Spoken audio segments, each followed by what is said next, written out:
The claim that I saw was they banned a pastor from Twitter for holding the Christian beliefs. You're going to feel froggy and jump into it. Well, it's like, all right, you lost the game. Twitter's a bigger entity than you. And they said no. Why don't people want to be my friend anymore isn't the same thing as they're kicking me off the court. They don't want to play with me anymore. Very rarely do I ever put Twitter, which is the bathroom wall of the internet, right? Like I never put Twitter on a pedestal for anything, but this is almost like, hey, great job. Also, sometimes you might just be a jerk.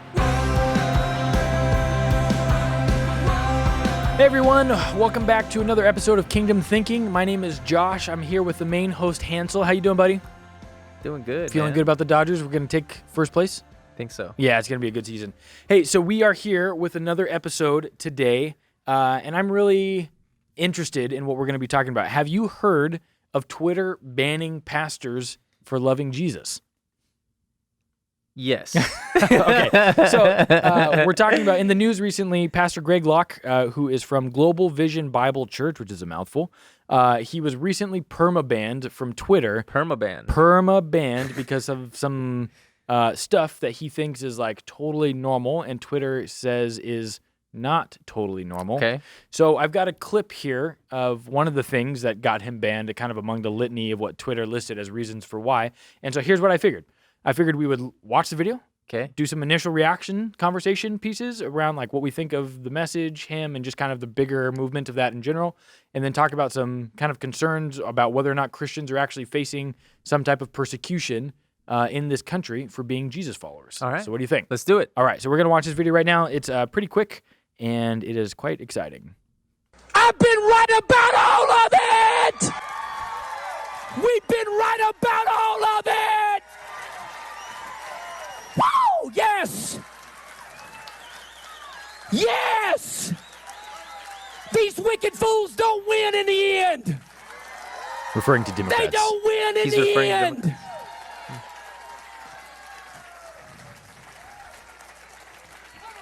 So all this fear bull crap is that. It is bull crap. Say amen. I know you've never been to a church where a pastor told you to say amen after I said bull crap. It's better than what I want to say. I call it real BS, biblical stupidity. Biblical stupidity. So I know I wasn't going to say nothing about it, but I think I feel froggy enough. I'm going to jump right now and just say this. I am not apologizing for what I said on this platform last week. The Delta variant was nonsense then. It is nonsense now. You will not wear masks in this church. You will not wear masks in this church. I'm telling you right now, do not get vaccinated. Do not get vaccinated. I don't care what you think about me. I don't need your money. I don't need your hand clap. I don't need more people on social media to follow me. I ain't following along with it. Joe Biden's days are numbered. Left field. I said they're numbered. I've told you the whole time this election was fraudulent. We got so much proof. The only people that can deny it are crack-smoking, demon-possessed leftists. Whoa, I'm about to tear this whole pulpit in half. Ooh, I'm about to tear this whole pulpit in half. Okay, so... Now hold on. Hold on. Okay. Wait a minute. That's a real video. Is this a real video? Yeah, this is not a joke. There's nothing about this that's even remotely joking. And that video is from August 1st of this year. So, it's not like we're watching something that comes from a long time ago, or there's a fringe person. Like, Greg Locke has almost 250,000 followers on Instagram. Was this video on Twitter? Yes. Yeah, this video circulated on Twitter, picked up over 3 million views on Twitter, and seems to be one of the final straws that broke the camel's back that got him perma-banned, right? For encouraging non-masking, for, saying Now, the Delta virus let me ask is you a this, joke. because one question I like to ask when I'm asked to assess a situation or somebody or come to a conclusion about somebody, it seems helpful to me to ask whether something is cultural or regional. So, where is this? Where is he from? Tennessee. Okay, so this is in Tennessee. So there might be either regional and or cultural aspects that inform some of this, just for my own knowledge. Sure. Okay. All right. So where do you want to jump in? So first, I just want to get your reaction to that. I mean, that was during a sermon, like on a Sunday morning. So this is not like, he has a few thousand people that come to this church. Okay. There, right? Last I read, his outdoor tent holds like 3,000 people or something like that. So there's a few thousand people. There's a church in Tennessee, and this is what went down. Yeah, and goes down regularly. So just give me your initial feelings around that kind of. Honestly, it's hard to gather my thoughts. What is preventing you from thought gathering there? Because you keep laughing. Yes. What about this is comical to you? What about, is it him? What about this is funny? There. This is one of my favorite things about doing these blind reacts with you there, because there's nothing else to get it through. All right, here's a couple things to consider while you're trying to figure out to come out of this. The reason Twitter bans him, right, is because of his encouragement of this kind of stuff, right? And so do you think that's a fair ban? Let's start there. Do you think that was a good idea? I'm sweating, bro. I'm sweating. Do you think that was a good idea for Twitter to ban him? So the first video I saw of this situation was a testimonial. Yeah, of him. Yeah, where he's going online and he's saying, like, could you guys believe it? They banned a pastor from Twitter for holding 114,000 Twitter followers. Yeah, right. So he's talking about, like, he's got 11% of 1 million followers. And his claim, the claim that I saw, was they banned a pastor from Twitter for holding the Christian beliefs. Yeah. Right? Like, and his takeaway from that was that there's tangible, real social, economical, political persecution happening in Christians, and that Christians should not cower to this, right? And I was like, well, this is interesting. Let's look into this. But now we saw this video, right? Is it your estimation that is this the one that he got banned for? I think it's just a conglomeration of things, right? It seems like there's been this amalgam. Is this definitely representative? Yeah. Of his other stuff? Yes. Because This is not us doing a gotcha video and taking him out of character or context. Gotcha. Okay.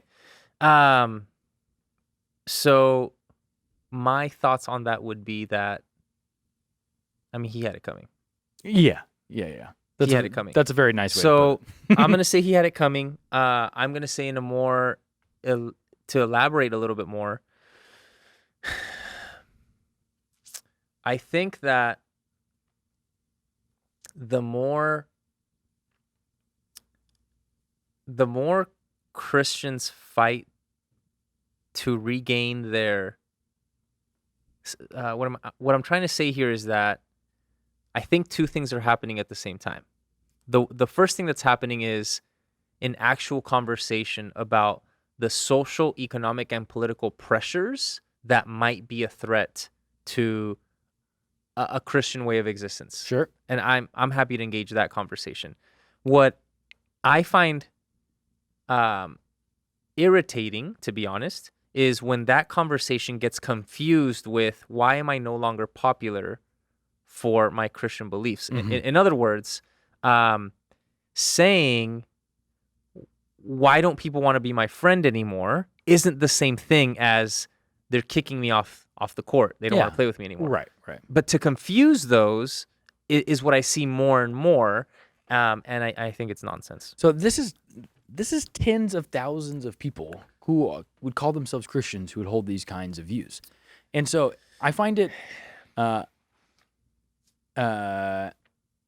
mildly alarming that I am being lumped in to the same category of belief as people who hold this kind of odd but very particular brand of like Christian, and I think predominantly white nationalism, right? That kind of gets, and not nationalism like we're the Nazi kind of thing, but like this like America's a Christian country and all of that stuff. Yeah. That, right? So it's like, I don't know quite where to put that. Look, the guy got banned because he's a tool. And that's fine, right? Like, you can just say that, and that's okay, right? It's like, you're going to feel froggy and jump into it. Well, it's like, all right, you lost the game. Twitter's a bigger entity than you, and they said no, right? And that's fine. And so, and as a result of that, right, like he said in that testimonial video that he gave, he's joining the lawsuit with Donald Trump and Candace Owens about, like, being silenced and being deplatformed. Did they get banned from Twitter, too? Trump did. I don't know about Candace Owens. I don't know. Okay. I don't know about her. All right. But yeah, Trump did, right? Yeah. And so I think we can genuinely say that when you ban a sitting president the United States from a social media platform, Yeah. that's potentially problematic. I think there's a conversation to be had there. Okay. But a random pastor who is screaming nonsense there for several months and weeks and years, getting deplatformed feels good to me there. So it's like feels cathartic. Yeah, like I'm glad it happened. I'm glad somebody dunked on him there, because it's like they have a big statement at their church called faith over fear, right? That's why we don't mask. That's why we don't do the vaccination, because we believe God is our protector and our healer, and we don't need any of those things. Yeah. I've got people that I know personally who have died from COVID who were Jesus followers there. And so that epistemological framework is not just stupid, it's dangerous there. And that's like, I don't know how to say that any more clearly. If you are unwilling to engage in some type of understanding where you know and can articulate that science is not an inherently bad thing, you can question vaccinations. That's fine. I don't have a problem Right. So with that discussion. I was going to ask, is that what you're saying? No, I think that's totally good, right? Be skeptical of everything. I don't have an issue with that. Okay. But to say that you are going to completely disengage and remove yourself from the conversation and stick to this weird faith over fear thing, you don't realize the ineptitude of that stance, that framework of belief, because you advocate for Second Amendment rights, like everybody needs a gun to protect themselves. Well, the question of faith over fear can equally be, asked in that I setting. See what you're saying. You shouldn't lock your doors at night because faith over fear. Or right. It's like it's such a intellectually indefensible position that it's mind-boggling to me that you can be so lost in the sauce of like your whatever this guy is that you're like, bro, I'm all in on this thing. It's like, no, that's dumb there. And I don't know how else to say that, right? Like, it feels to me that there needs to be some type of reckoning with this type of thinking there, because again, we're not talking about people who are curious about the vaccine or people who don't trust the government. That's what, yeah, I don't have trust room, the government. Right. I have room in my heart for that kind of distrust in that dialogue, right? Like, I think there's legitimacy to that conversation. Okay. But to slap the name of God on something that's this foolish and this poorly thought out and wonder why you get banned from Twitter. Like, and not only do I not have a problem with it, it's like very rarely do I ever put Twitter, which is the bathroom wall of the internet, right? Like, I never put Twitter on a pedestal for anything, but this is almost like, hey, great job. Like, if you had a virtual back, I would pat it for this nonsense. So I just don't know. I don't know where to go with this, because this is American Christianity in a lot of sense. No, hold on. Okay. This is not American Christianity. In a large swath of the country, this is the style in the branch of Christianity that is getting promulgated. That's an unhelpful statement, though. So I'm going to pump the brakes a little bit. Okay. I'm going to pump the brakes. To be clear, okay? I want to be 100% clear.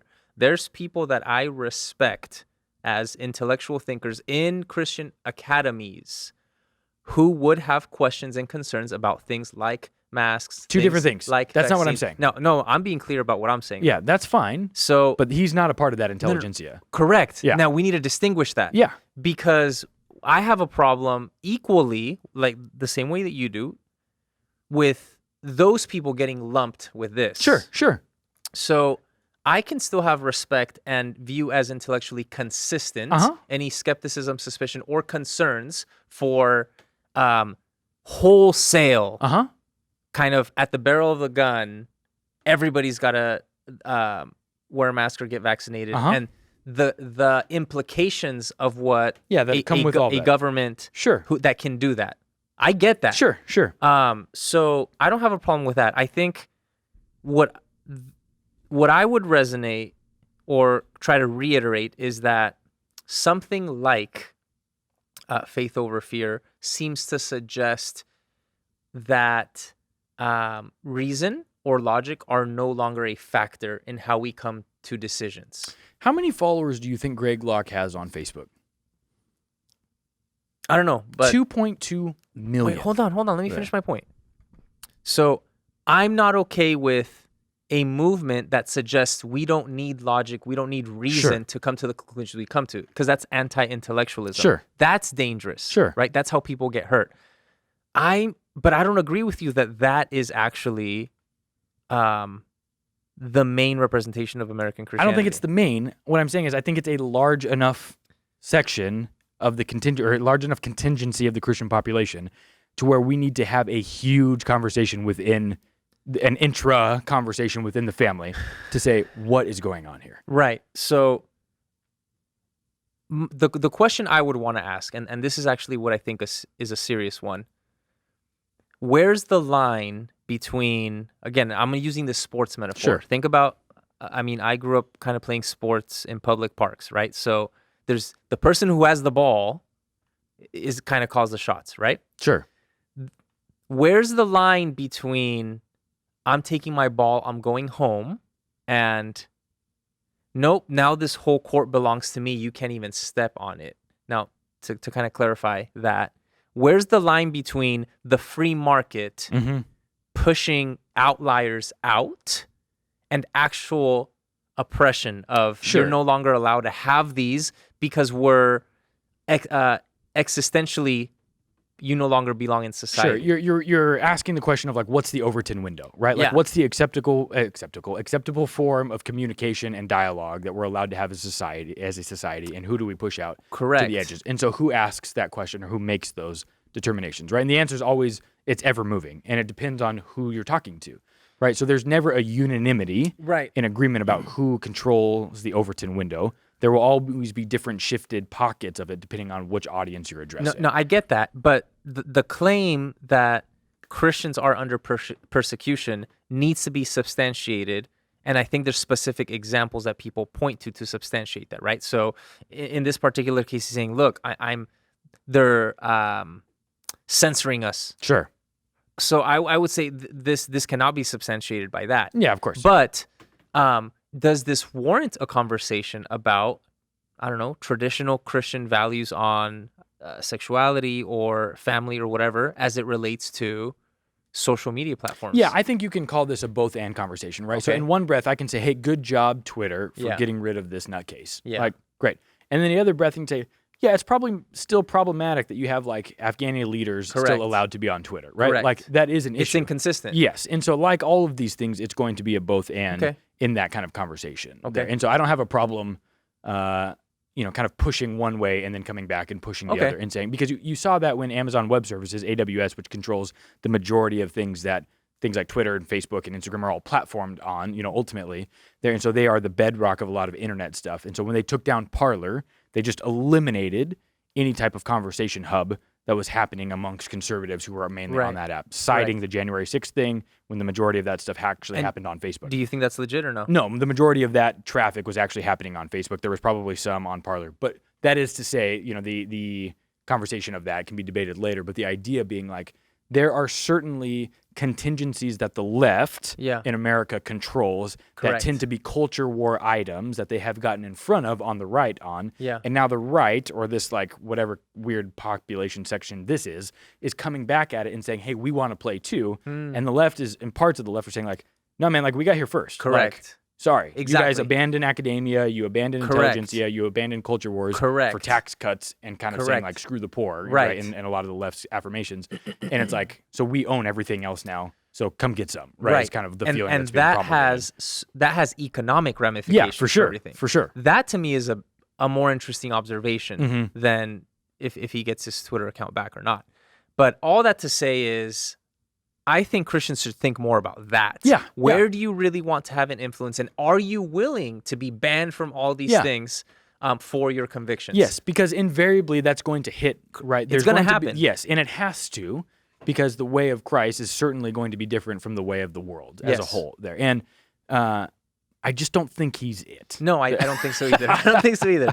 So this that was great. I hadn't laughed like that in a little bit. Yeah, it's good. But I do think there's some real things that Christians need to think about. With Sure. So reference what to are their as we convictions. wrap up here, like what are two takeaways that you think are worth considering for the viewer? Two takeaways. Number one, please do not confuse persecution with being unpopular. Sure. Yes, people aren't going to like you if you have traditional Christian beliefs in America anymore. But some people also, aren't. sometimes you might just be a jerk. Right. Yeah. Correct. So number one, don't confuse those. Don't just sugarcoat that with persecution.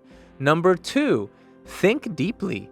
how much do you care about your convictions? Yeah. Because at some point they're going to cost you something. Yep. And when they do, don't complain about it. Yes. So that's what I would say. Yeah, excellent.